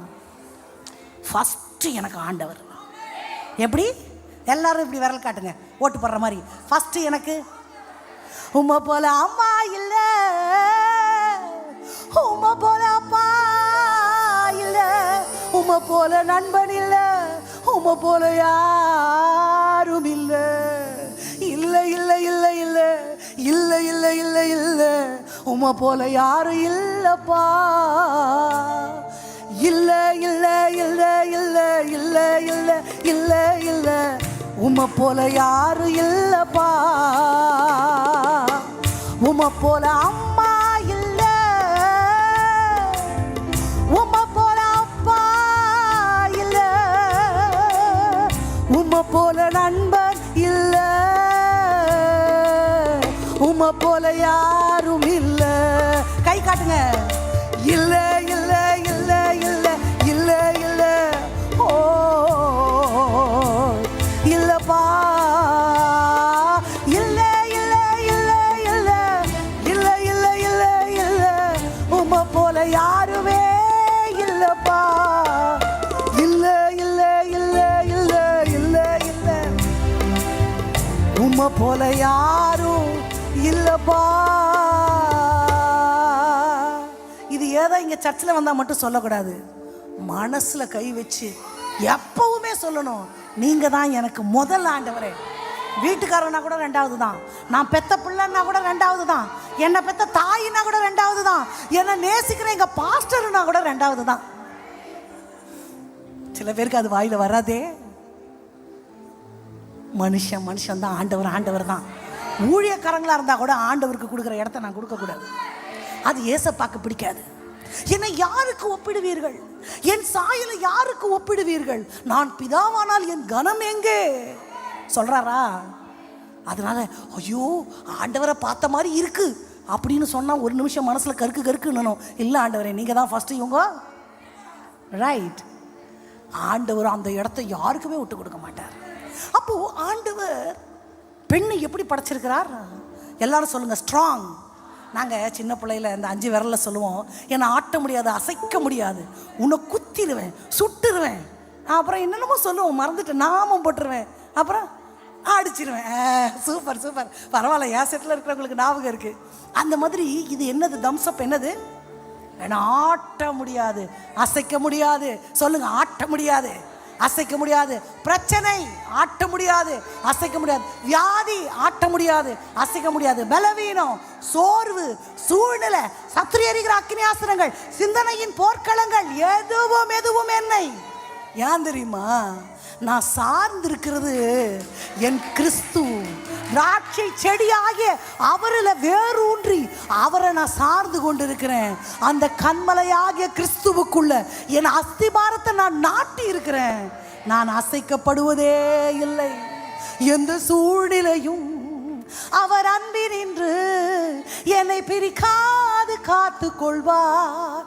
அவர் சமூகமதில் அங்கே அவருடனே ஆடி பாடியே மகிழ்ந்திடுவே. பாடிக்கிட்டே இருந்தால் நேரம் போயிடும். நான் வசனத்தில் இவங்க ரொம்ப அழகாக வாசிக்கிறாங்க, ஒரு கைத்தட்டு கொடுத்துருங்க. இந்த மாதிரி வாசித்தா பாடிக்கிட்டே இருக்கலாம். ஆனால் அப்போது ஆண்டவர் என்ன சொல்கிறாருன்னா, நான் அவருக்குள்ளே இருக்கிறத தான் அவர் விரும்புகிறார். நான் உங்களை கேட்குறேன், நீங்கள் கடைக்கு போனால் ஏதோ ஒரு புடவை வேணும்னு எடுத்துகிட்டு வந்துடுறீங்களா? அந்த கலர் எனக்கு பிடிக்கணும். யாராவது பார்த்துட்டு ஏய் அழகாக இருக்குன்னு சொல்லணும். ஏன்? அதில் ஒரு பெருமை. நான் செலவு பண்ணுறேன்னா அது எனக்கு பெருமையை கொடுக்கணும். நான் கஷ்டப்பட்டு சமைக்கிறேன்னா சமைச்சிட்டு அச்சோ சூப்பர்ன்னு சொல்லணும்னா சமையலே நம்மளுக்கு ஏன்? நான் ஒரு காரியத்தை செய்கிறேன்னா அதில் எனக்கு ஒரு பெருமை. இப்போது ஆண்டவர் பார்த்து என்னை படைச்சிருக்கிறார், பார்த்து என்னை உருவாக்கி இருக்கிறார். நான் ஆண்டவருக்கு எந்த விதத்துலையாவது பெருமை சேர்க்கிறேனா? சேர்க்கலைன்னா என்னை படைச்சதில் ஆண்டவர் திருப்தியே அடையலை. எந்த விதத்துலையாவது ஆண்டவருக்கு நான் பிரயோஜனமாக வாழணும் அப்படின்றது ஒவ்வொரு பெண்ணுக்கும் இருக்கணும். பெண்ணுக்காக ரொம்ப பாடுபட்டவர் என் ஆண்டவர். ஒரு வசனம் இருக்கிறது, நீங்கள் வீட்டில் போய் படிச்சுக்கொள்ளுங்க. நம்மளை புறா சிறகுகளை, பொன் பொட்டுகளை, அது அந்த வசனத்தை படிக்கும்பொழுது எனக்கு ரொம்ப, அதுவும் முக்கியமாக தமிழ் கலாச்சாரத்தில் வளர்ந்த பிள்ளைகளை நான் யோசிப்பேன். உங்களுக்கு சொல்கிறேன், ஒரு 30 வருஷங்களுக்கு 40 வருஷங்களுக்கு முன்னாடி இந்த மாதிரி ஒரு பெண் இப்படி ஒரு பலிபீடத்தில் நிற்க முடியாது. நம்ம சபைகள் கூட அனுமதிக்க மாட்டாங்க, கலாச்சாரங்கள். அப்போ இப்படி ஒரு பாக்கியத்தை ஆண்டவர் நம்மளுக்கு இப்படி கொடுத்துருக்கிறாருன்னா அதை எவ்வளோ மேன்மையாக நம்ம நினைக்கணும். அதற்காக எவ்வளவு பிரயாசப்படணும், எவ்வளவு முழங்காலில் இருக்கணும், எவ்வளவு உபவாசிக்கணும். இது நான் எனக்கு மட்டும் சொல்ல, உங்கள் எல்லாருக்கும் சொல்கிறேன். உங்கள் எல்லாரும் மேலேயும் ஆண்டவர் ஒரு ஊழிய நோக்கத்தை வச்சிருக்கிறார், ஊழிய தரிசனத்தை வைத்திருக்கிறார். நீங்கள் அழைக்கப்பட்ட அழைப்பு உன்னதமானது. நீங்கள் நிற்கிற இடத்துல நிற்கிறதற்கு அழைக்கப்படலை, நீங்கள் செட்டைகளை அடித்து எழும்ப வேண்டும் என்று ஆண்டவர் விரும்புகிறார். அல்லேலூயா. ஸோ இந்த குணசாலியான ஸ்திரீயை ஆண்டவர், she is costlier than the rubies, மாணிக்கம், நவரத்னங்களில் ஒரு ரத்னம், அந்த சிவப்பு நிறமுடைய அந்த காஸ்ட்லியஸ்ட் ஜுவல்னு ஆண்டவர் சொல்கிறார். அது உறுதியை குறிக்குதுன்னு சொன்னேன். அது எதில் உறுதி? முதல்ல அவங்க அந்த உறுதியாக ஆண்டவர் படைச்சது எதுன்னா ஃபிசிக்கலி, சரீர பிரகாரமாக பெண் உறுதி தான், உறுதியாக தான் இருக்கணும். பயங்கர தைரியத்தை நம்ம வளர்த்து கொள்ளணும், மனதிலையும் சரி சரீரத்துலேயும் சரி. நான் பலவீனம் தயவு செய்து நினைக்காதீங்க. சத்துரு அந்த வார்த்தைகளெல்லாம் பிடித்து கொள்ளுவான். சில டிபெண்டன்ஸ் நம்மளுக்கு கடவுள் கொடுத்துருக்கிறார். நான் தான் சொன்னேன், திராட்சை செடி மாதிரி. அப்போது நான் ஆண்டவரை நம்பி ஆண்டவரை டிபெண்ட் பண்ணி வாழும்பொழுது தான் நான் பலசாலியாக இருக்க முடியும். சூழ்நிலையும் என்னை சுற்றி இருக்கிற என்னோட ஆம்பியன்ஸும் நான் சாப்பிட்ற சாப்பாடும் அல்ல என்னுடைய பலன். எனக்கு ஒத்தாசை தருகிற பர்வதம் என் ஆண்டவர். நான் நம்புகிறது அவராலே வரும். அல்லேலூயா.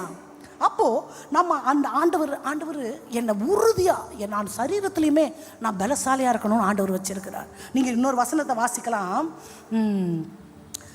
அதுக்கு முன்னாடி இன்னும் ஒரு வசனத்தை வாசித்து நம்ம இந்த வார்த்தைகளுக்குள்ளே கடந்து வரலாம். எபிரேயருக்கு எழுதுகிற நிருபங்களின் 12வது அதிகாரத்தின் முதல் வசனத்தை எடுத்தவங்க வாசிக்கலாமா? மேகம் போன்ற அதே தான். 12:1. மேகம் போன்ற இத்தனை திரளான சாட்சிகள் நம்மை சூழ்ந்திருக்க பாரமான யாவற்றையும் தள்ளிவிட்டு துவக்குகிறவரும்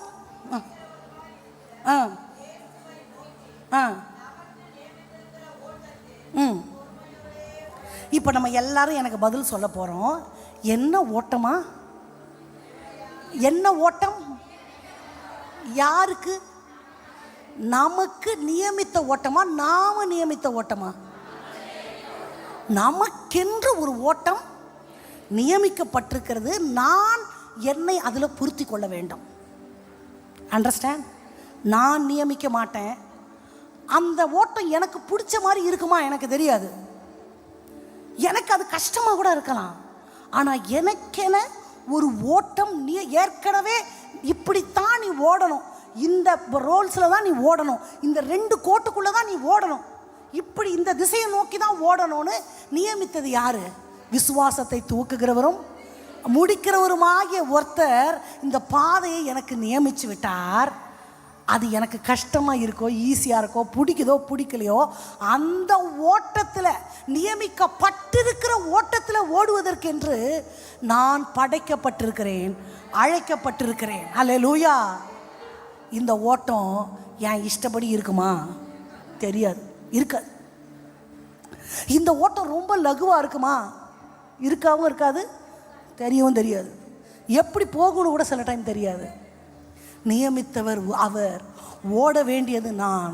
அது எனக்கு இஷ்டமாக இருக்கோ இல்லையோ மைண்டு செட்டுக்கிட்டு எல்லாத்தையும் உதறிவிட்டு மேகம் போன்ற இத்தனை திரளான சாட்சிகள் என சூழ்ந்திருக்கும் பொழுது சிந்தைக்குள்ள இருக்கிற பாரங்கள், கலாச்சார கட்டுகள், சிந்தனை போர்க்களங்கள் எல்லாவற்றையும் உதறிவிட்டு விசுவாசத்தை துவக்குகிறவரும் முடிக்கிறவரும் ஆகிய ஒருவர் எனக்கென்ன நியமித்த அந்த ஓட்டத்தில் ஓடுகிறேன், நான் ஓடுகிறேன், என் இயேசுவுக்காய் நான் ஓடுகிறேன், ஓடுகிறேன் நான். எல்லாரும் சொல்லாமா? நான் ஓடுகிறேன் பரம அழைப்பின் பந்தய பொருளுக்காய் நான் லக்கை நோக்கி. பரம அழைப்பின் பந்தய பொருளுக்காய் நான் லக்கை நோக்கி. எல்லாரும் ஆக்ஷன் பண்ணலாமா? ஓடுற மாதிரி ஓடுகிறேன், நான் ஓடுகிறேன், என் இயேசுவுக்காய். என் சுயம், என் ஆசை, என் மன விருப்பம் எல்லாவற்றையும் சிலுவையில் அறைந்து விட்டு விசுவாசத்தை துவக்குகிற என் தேவனை நோக்கி ஓடுகிறேன். அல்லேலூயா. எனக்கும் பாடிக்கிட்டே இருக்கலாம்னு ஆசையாக இருக்குது. ஆனால் ஆண்டவர் சொன்னதெல்லாம் உங்களுக்கு சொல்லி முடிச்சுட்டு வேணா நேரம் இருந்தால் ஓடுவோம். அப்போது நான் அழைக்கப்பட்ட நோக்கம் என் இஷ்டத்துக்கு அல்ல, என் மனுஷன் இருதயத்துக்கு செம்மையாக தோன்றுகிறதல்ல. மனுஷனுடைய இருதயத்திற்கு செம்மையாய் தோன்றுகிற வழிகள் உண்டு, அதன் முடிவோ நான் வாழ்வதற்கென்று அழைக்கப்பட்டவன், நித்திய ஜீவனுக்கென்று பெயர் எழுதப்பட்டவன், உறுதியா என ஆண்டவர் ஆணியாக கடாவ வேண்டும் என்று ஆண்டவர் என்னை அழைச்சிருக்கிற நோக்கம் நான் நிலைவரமற்று திரிவதற்கல்ல, பிடுங்கி பிடுங்கி நாட்டப்படுவதற்கல்ல. யாக்கோபு வேர்பற்றும்படி அழைக்கப்பட்டிருக்கிறேன். உறுதி தன்மையை ஆண்டவர் எனக்குள்ள வச்சிருக்கிறார். நான் பலவீனம் அல்ல. இருதயத்தில் சொல்லுங்க, நான் பலவீனன். வியாதி வரும், பலவீனம் வரும், அது வந்துட்டு போயிடும். நிரந்தரமாக நான் பலவீனமா அறிக்கை பண்ணிக்கிட்டே இருங்க. ஆண்டவர் என்னை பலசாலியாக வச்சிருக்கிறார். ஒரு அம்மா யாருன்னு நீங்கள் சொல்லுங்க. அப்படி யுத்த வீரன்னா எப்படி இருப்பான்? யுத்தம் பண்ணி பண்ணி அந்த உடம்பெல்லாம் அப்படியே ஜிம்பாடி மாதிரி இருக்கும். அப்படி கற்பனை பண்ணிக்கோங்க. அப்படியே ஹைட்டாக வெயிட்டாக யுத்த வீரன், இராணுவ வீரன் வீட்டில் வந்து தூங்குறான். மண்டை மட்டும் எவ்வளோ பெருசு இருந்திருக்கும் அவனுக்கு. ஒரு கையில் ஹேமர், ஹேமர் தமிழில் சுத்தியல், சுத்தியல் எவ்வளோ வெயிட் இருக்கும். கூடார ஆணி, நம்ம வீட்டில் அடிக்கிற செவுத்தில் அடிக்கிற ஆணி இல்லை, இவ்வளோ பெருசு இருக்கும் கூடார ஆணி. இரும்பு. ஒரு கையில் இதை தூக்கிட்டா, ஒரு கையில் இந்த சுத்தியலை எடுத்துக்கிட்டா, குறி வச்சா பாருங்க ஒரே அடி. இந்த மண்டவோட தொலைச்சி, இந்த பக்கம் தொலைச்சி, தரையோட ஆணி உருவி போச்சு. ஒரு அடி. அப்போ இந்த ஒரு கையோட புஜபலம் மட்டும் அந்த அம்மாவுக்கு எப்படி இருந்திருக்கும்? யார் அது? யாகே. சூப்பர். எப்படி ஒரு பொண்ணோட ஒரு கை எப்படி அவ்வளோ பலம்? பெண் பலவீனன்றதெல்லாம் நம்ப முடியாது. அடிமையாக வாழ்ந்தா கூட எபிரேய ஸ்திரீகள் மருத்துவச்சிகள் சொல்லுவாங்க அவங்க பலமுள்ளவர்கள்னு. நான் பார்த்தா புதன்னு சூட் கேஸை தூக்கி மேலே வைக்கும்போது ஒரு தம்பி வந்தார், ஆன்ட்டி கொடுங்க. வேணாம் நானே தூக்கி வச்சிட்டேன். இதை கூட தூக்கி வைக்க முடியாது என்னால், ரொம்ப பலன்னு. அப்படி வெயிட் தூக்குற ஆளெல்லாம் கிடையாது நான். இது தூக்கி வைக்கிற அளவெல்லாம் நான் தெம்பாக தான் சாமி இருக்கேன். தேங்க்யூ. அப்போது நான் பலவீனன்னு நினைக்க வேண்டாம். எனக்கு என் உடம்பு சத்து இல்லாமல் இருக்கலாம், ஹெரிடிட்டி இருக்கலாம், அம்மா அப்பா கிட்ட இருந்து எனக்கு சுகர் என்ன வேணால் வந்திருக்கலாம், எது வேணால் இருக்கலாம். என்னை பலப்படுத்துகிற கிறிஸ்துவால் எல்லாவற்றையும் செய்து முடிக்க எனக்கு பலன் உண்டு. அவர் நியமித்த நாளில் தான் எனக்கு மரணம். அதுக்கு முன்னாடி எதுவும் என்னை கொண்டு போக முடியாது. நான் வாழறது ஆண்டவருக்காக. என்னை உறுதின்னு ஆண்டவர் உறுதியாக படிச்சிருக்கிறார் ஃபிசிக்கலி. இங்கே பார்த்தீங்கன்னா நீங்கள் இந்த வசனத்தில் 14வது வசனத்தை வாசிக்கலாமா? நீதிமொழிகள் 31 14வது வசனம். வியாபார கப்பல்களை போல இருக்கிறாளாம் குணசாலியான ஸ்திரீ. இந்த குணசாலியான ஸ்திரீ யாரு உங்க எல்லாருக்கும் தெரியுமா? அவங்க ஒரு கற்பனை பண்ணப்பட்ட கதாபாத்திரம். லேமுவேல் என்பவர் ஒரு ராஜா, அவங்க அம்மாவும் ராஜாத்தி தான். அவங்க பையனுக்கு சொல்றதெல்லாம் ஒரு மனைவி.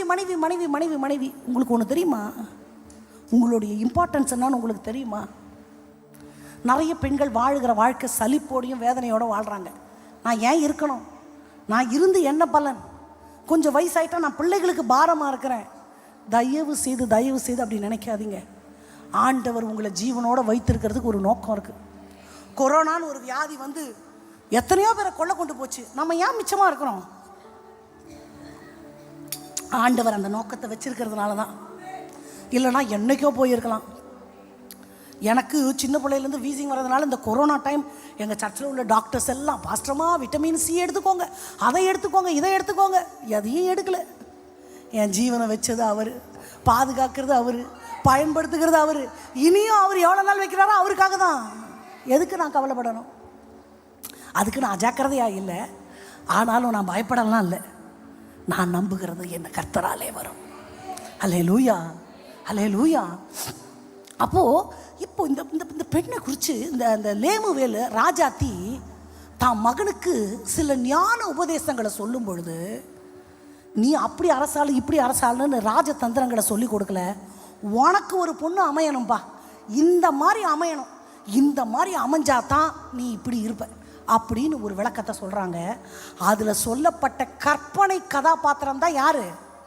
குணசாலி. இந்த குணசாலியான ஸ்திரீ எப்படி இருக்கிறாளாம்? 14வது வசனம் சொல்லுகிறது, என்ன கப்பலா? நம்மளுக்கு பிஸ்னஸ் ஷிப்புக்கும் பேசஞ்சர் ஷிப்புக்கும் நமக்கு பெரிய வித்தியாசம் தெரியாது. நம்ம கப்பலில் போகிறது இல்லை.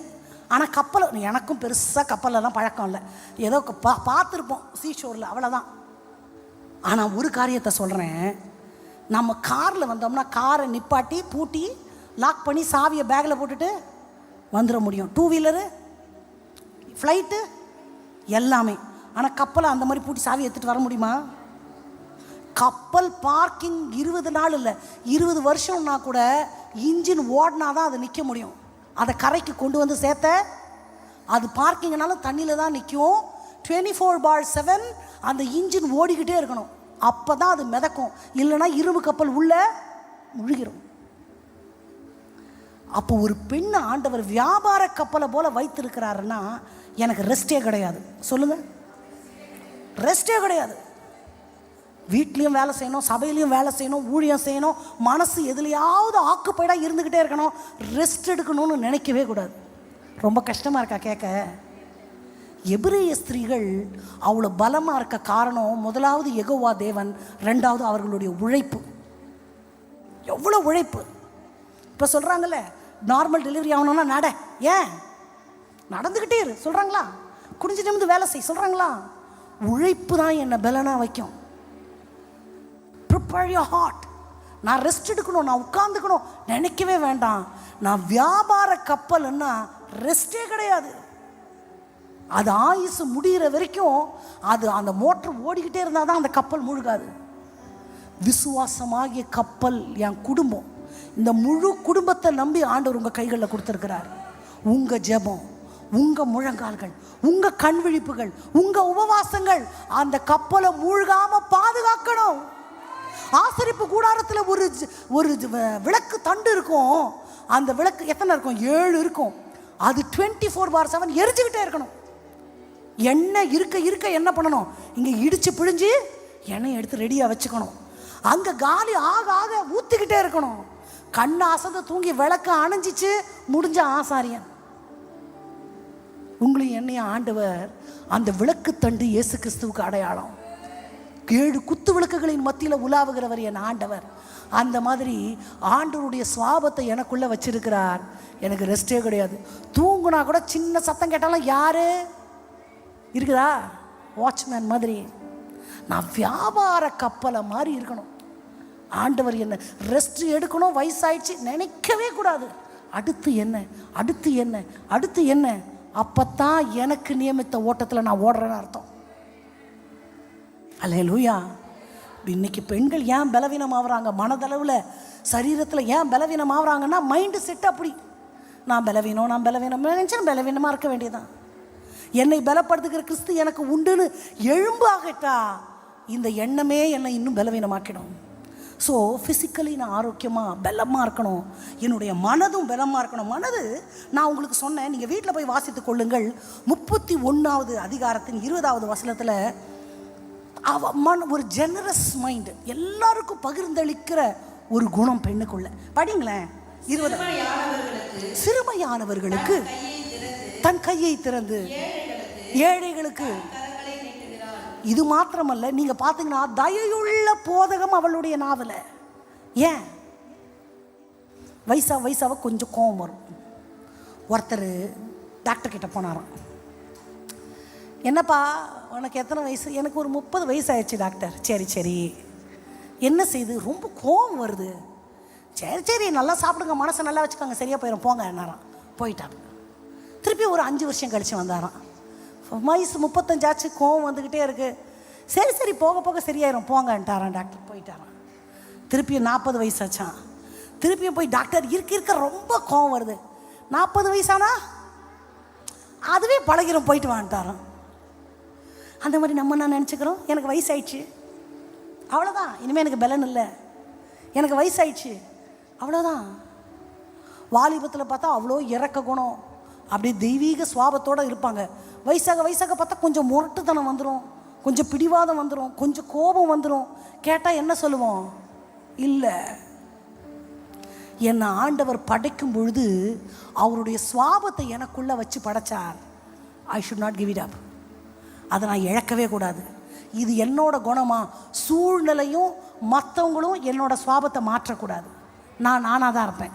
அது நீ, இது நான், அவ்வளோதான். இது எனக்கு கடவுள் கொடுத்த குணம், இதை நான் மாற்றிக்கவே மாட்டேன். ஆண்டவர் கொடுத்த தெய்வீக சுவாபங்களை எக்காரணத்தை கொண்டு மாற்றிக்கொள்ளாதீங்க. பெண்களுக்குள்ள இயல்பாகவே ஒரு இரக்கம் இருக்கும். மிருகத்தெல்லாம் கூட நேசிக்க மாட்டாங்க. ஆனால் ஒரு நாய்க்குட்டி கஷ்டப்பட்டால் கடந்து போக முடியாது ஒரு பெண்ணால். அதுக்கு ஏதாவது கொடுத்துட்டு போகலாமான்னு தோணும். நிறைய விளையாட்டாக கதை சொல்லுவாங்க. பிச்சைக்காரன் கூட வாசலில் நின்று அம்மானு தான் கூப்பிடுவான். ஏன்? ஐயா கொஞ்சம் கஞ்சம் தரமாட்டார், அம்மானா கொஞ்சம் இறக்கப்பட்டு அப்படி சொல்லுவாங்க. அப்படியெல்லாம் உண்மை இல்லை, ஆனால் அப்படி விளையாட்டாக அப்படி சொல்லுவாங்க. ஐயா அம்மானு தான் கூப்பிடுவான் பிச்சைக்காரன், ஏன்னா அம்மாவுக்கு தான் ரொம்ப இறக்கம். பெண்ணுக்குள்ள இயல்பாகவே நீங்கள் ஏவாள் பார்த்தீங்கன்னா அந்த பழம் சாப்பிட்டோன்னே யாருக்கு கொடுத்தாங்க? கணவர் உருப்படாமல் போட்டோன்னு கொடுத்தாங்களா? நல்லா இருக்குது அவரும் சாப்பிட்டோன்னு நினச்சி கொடுத்தாங்களா? பெண்ணா பதில் சொல்லுங்க. கரெக்ட். இந்த பெண்ணுக்கே ஒரு குணம் என்ன தெரியுமா? உங்கள் சாரி நல்லா இருக்குன்னு ஒரு வார்த்தை சொல்லக்கூடாது. அப்படியா அப்படின்னு தானே சொல்லணும். இந்த கடையில் தான் எடுத்தேன், இந்த ஆஃபர் தான், உங்களுக்கு ஒன்று எடுத்துட்டு வரட்டா? யாரை கேட்டாங்களா? யாம் பெற்ற இன்பம். குழம்பு நல்லா இருக்குன்னு சொல்லிடக்கூடாது. அந்த மசாலா போட்டேன், இப்படி போட்டு இப்படி செய்யுங்க, நீயும் செஞ்சு நல்லா வைக்கலையா சாப்பிடு. இதுதான் பெண்ணுடைய குணம். பெண்ணுடைய உடல் அமைப்பே பிள்ளைக்கு பால் ஊட்டும்படி மற்றவங்களுக்கு கொடுக்கணும் கொடுக்கணும் கொடுக்கணும். நான் கொடுப்பேன், பாசத்தை கொடுப்பேன், ஆகாரம் கொடுப்பேன், ஏழைகளுக்கு கொடுப்பேன், இல்லாதவங்களுக்கு கொடுப்பேன், வார்த்தை யாருக்கு வேணுமோ கொடுப்பேன், யாருக்கு என்ன வேணுமோ நான் கொடுத்துக்கிட்டே இருப்பேன். தெய்வீக குணம் ஆண்டவர் அப்படி படைச்சிருக்கிறார். எனக்கு இருக்குதோ இல்லையோ நான் கொடுத்துருவேன். மற்றவங்களுக்கு கொடுக்கறது இருக்கட்டும், என் ஆண்டவருக்கு நான் என்ன கொடுத்தேன்? உமக்காகத்தானே ஐயா நான் உயிர் வாழ்கிறேன் ஐயா, இந்த உடலும் உள்ளமெல்லாம் அன்பர் உமக்காகத்தானே ஐயா, இந்த உடலும் உள்ளமெல்லாம் அன்பர் உமக்காகத்தானே ஐயா. ஏசப்பாக்காக என்ன செய்ய போகிறோம்? என் வாழ்க்கையை நான் நிம்மதியாக வாழல, எங்கேருந்து ஆண்டவருக்காக செய்யறது? முன்பு நீ ஸ்திரப்படு, முன்பு நீ உன் அறையை கட்டிக்கொள், அப்புறம் தானே உன் சகோதரன் நீ பலப்படுத்த முடியும். சிந்தனை அளவில் அநேக பெண்கள் சிறைக்குள்ளே இருக்கிறாங்க. சூழ்நிலையினால மற்றவங்க வார்த்தை என்ன டிசைன் பண்ணக்கூடாது. சொல்லுங்க, உனக்கு அறிவில் முட்டாள் முட்டாள்னு வீட்டில் இருக்கிற யாரோ சொல்றதுனால நீங்கள் முட்டாள் ஆயிட முடியாது. இன்னொன்று நான் சொல்லி தரேன், நல்லா மனசில் வச்சுக்கோங்க. நீங்கள் எல்லாரும் இந்த தொட்டாச்சினிங்கி செடி பார்த்துருக்கீங்களா? வினோதமாக பார்க்குறீங்களே, தொட்டாச்சினிங்கி தானே, நாங்கள் அப்படி தான் சொல்லுவோம். தொட்டவுடனே அந்த செடியை பார்த்துட்டு யாராவது தொடாமல் போயிருக்கீங்களா? இன்னைக்கு அந்த செடியை பார்த்தா கூட நான் தொட்டுட்டு தான் போவேன். ஏன்? நீங்கள் தொட்டா சினிங்கியாக இருந்தால் போகிறவங்க வரவங்க எல்லாரும் உங்களை சீண்டி விட்டுட்டு தான் போவாங்க. ஐயோ அவங்க சொல்லிட்டாங்களே, ஐயோ இவங்க சொல்லிட்டாங்க, அவங்க மூஞ்ச திரும்பிட்டு போயிட்டாங்களே. சினிங்கிக்கிட்டு இருந்தீங்கன்னா அதுக்கு தோன்ற குணமே இருக்காது. இதுதான் கொஞ்சம் சினிமே, கொஞ்சம் சினிக்கி விட்டுட்டு போவோமே. Be strong. என்னோட சமாதானத்தை இழக்கிற லைசன்ஸை நான் உனக்கு கொடுக்கல. உன்னோட வார்த்தையும் உன்னோட செய்கையும் என்னோட பீஸ் ஆஃப் மைண்டை கெடுக்க முடியாதுன்னு ஸ்ட்ராங்காக இருங்க. என் சந்தோஷம் ஆண்டவர்கிட்ட. அவர் நினச்சாதான் என்னை அழ வைக்க முடியும், அவர் நினச்சாதான் என்னை சந்தோஷப்படுத்த முடியும். மற்றபடி இந்த காரியங்கள் எதுவும் என்ன ஆட்ட முடியாது, அசைக்க முடியாது.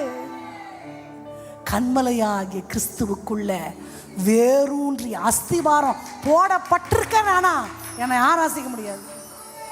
ஹல்லேலூயா. அப்போ உங்கள் இருதயம் தேவனோட கூட ஒப்புரவாகணும். முதல்ல தேவனை சார்ந்து, அப்போ ஃபிசிக்கலி மென்டலி ரெண்டுலையுமே ஸ்ட்ராங்காக இருக்கணும். மூணாவது சொல்லவே வேண்டாம், ஸ்பிரிச்சுவல். இதுதான் அடிஸ்தலம். எல்லாத்துலேயும் ஆண்டவரை தான் நான் சொல்லி கொண்டே வரேன். எனக்கு முதல் முதல் முதல் ஆண்டவர் தான். இந்த ஆவிக்குரிய வாழ்க்கை, இந்த வார்த்தை என்னும் மன்னா இது என்னை ஸ்திரப்படுத்திருச்சுன்னா என்ன யாராலையும் எதுவுமே பண்ணவே முடியாது. ஒரு வசனத்தை வாசிக்கலாம். அதே நீதிமொழிகளில் 20வது வசனத்தை வாசிக்கலாமா? அவள் ஞானம் விளங்க தன் வாயை திறக்கிறாள். யாரு? குணசாலியான ஸ்திரீ. என்ன பண்ணுகிறானா? நமக்கு தான் அறிவே இல்லையே, எப்படி ஞானம் விளங்க திறக்கிறது? நம்மளை காலங்காலமாக படிப்பறிவே இல்லாமல் கொஞ்ச நாள் வச்சாங்க, வெளியவே போகாமல் வச்சாங்க, எல்லாத்தையும் தாண்டி வந்தாச்சு. இப்போ கொஞ்சம் கொஞ்சம் வெளியே வந்தால் உனக்கு ஒன்றும் தெரியாது. பெண் புத்தி பின்னு மாதிரி ஷார்ப்பு புத்தி, அப்படியெல்லாம் கணக்கு போட்டுற முடியாது. ஒரு ஒரு கோயம்புத்தூரில் ஒரு பெரிய பாஸ்டர் ஐயா ஒருத்தர் இருக்கிறார். அவர் வெளிநாட்டுக்கு போயிருக்கிறார், ஆப்பிரிக்க தேசத்துக்கு. ஆப்பிரிக்க தேசத்தில் ஒரு காட்டுக்குள்ளே ஒரு ட்ரைபல், மொத்தமே ஒரு 20 குடும்பம் தான் இருக்கும். அவங்களுக்கு போய் சாப்பாடு மெடிசன் எல்லாம் கொடுத்துட்டு வரணும்னு ஸ்பெஷல் பர்மிஷனோட போயிட்டாங்க. அந்த காட்டுக்குள்ளே போகிறதுக்கு எந்த வழியுமே கிடையாது, ஹெலிகாப்டரில் மட்டும்தான் போக முடியும். போயிட்டாங்க, போய் இறங்கிட்டாங்க. 4 மணி நேரம் கழிச்சு உங்களை பிக் பண்ண ஹெலிகாப்டர் வரலை. இவங்க தொடர்பு கொள்வது ரொம்ப கஷ்டமாக இருக்குது. தொடர்பு கொண்டா கருமையான மேகங்கள் அந்த பாறைகளை சூழ்ந்து கொண்டது. இவங்க நைட்டு அங்கே தங்கினாங்கன்னா அங்கேருந்து இந்தியாவுக்கு வர ஃப்ளைட்டு போச்சு, ₹1,00,000 டிக்கெட் போச்சு. இவங்க போயே ஆகணும். என்ன பண்ணுறது அப்படின்னு சொல்லிட்டு ரொம்ப தவிக்கும் போது ஒரு ஆஃபீஸர் பேசினாராம். ஒரு ஸ்பெஷல் ஹெலிகாப்டர் ஆப்ரேட் பண்ணுற ஸ்பெஷல் பர்சன் ஒருத்தரை நான் அனுப்புகிறேன், நீங்கள் பயப்படாமல் வந்துடுறீங்களா? சேஃபாக உங்களை கொண்டு வந்துடுறேன், ஆனால் பத்திரமா நீங்கள் பயப்பட மட்டும் கூடாதுன்னொடனே இவங்களுக்கு ஊருக்கு போனா போதும்னு ஆகிப்போச்சு. சரின்னு பார்த்தா இந்த பாஸ்டரும் இவருடைய அசிஸ்டண்ட்டும் கொஞ்சம் நல்லா குண்டு குண்டாக ஹைட்டாக கோலியாத்த மாதிரி இருக்கிறாங்க. அது ஒரு பொம்பளை பிள்ளை வருதான், குச்சி உண்டா வெட்டக்கா மாதிரி இருக்கான், ஒரு டிஷர்ட்டு போட்டுட்டு பனியன் போட்டு. இதுவா ஹெலிகாப்டர் ஓட்ட போகுதுன்னு இவங்க நினச்சாங்களாம். கடைன்னு அந்த பெல்ட்டெல்லாம் போட்டு ஓகே போகலாமா. நீங்கள் நம்பவே மாட்டிங்களாம், பாறை இடுக்கில் அந்த ஹெலிகாப்டர் இப்படி பூந்து தலைகீழாக தான் கவரில் வளைஞ்சி, அதாவது பாறையும் கருப்பாக இருக்குது, அந்த மேகமும் கருப்பாக இருக்குது. எப்படி வழியை கண்டுபிடிச்சி போகிறதுனே தெரில.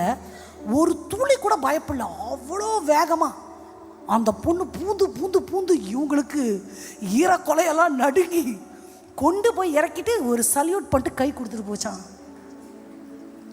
நம்ம நினைக்கிறோம்ல, பொண்ணுன்னா கால்குலேஷன் பத்தாது, பொண்ணுன்னா அறிவு பத்தாது, ஹைக்யூ பத்தாது. அப்படியெல்லாம் இல்லைப்பா.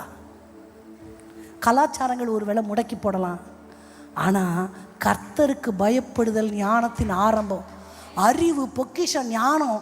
கர்த்தரை நான் தேடினேன்னா அவர் எனக்கு தருவார்.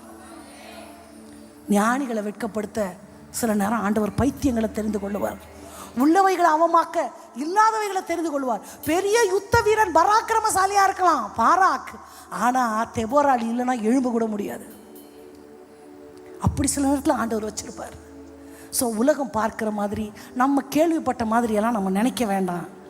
என்ன ஆண்டவர் படைத்ததற்கு நோக்கம் வேறு, என்ன ஆண்டவர் வைத்திருக்கிற இடம் வேறு, என் மேலே ஆண்டவர் வைத்திருக்கிற திட்டம் வேறு. என்ன ஆவிக்குரிய வாழ்க்கையில் மென்டலி, ஃபிசிக்கலி, ஸ்பிரிச்சுவலி மூணுலையுமே நான் ஸ்ட்ராங்காக இருக்கணும்னு ஆண்டவர் வச்சிருக்கிறார். எதற்காக தெரியுமா? அவருடைய திட்டத்தை நிறைவேற்றணும். முதல்ல என் ஊழியம் என் குடும்பத்துக்கு நான் தான் பாஸ்டர். என் ஜெபத்தை நம்பி தான் என் குடும்பம் இருக்குது. நான் எதுக்கு இருக்கணும்? நான் உயிரோட எதுக்கு இருக்கணும்?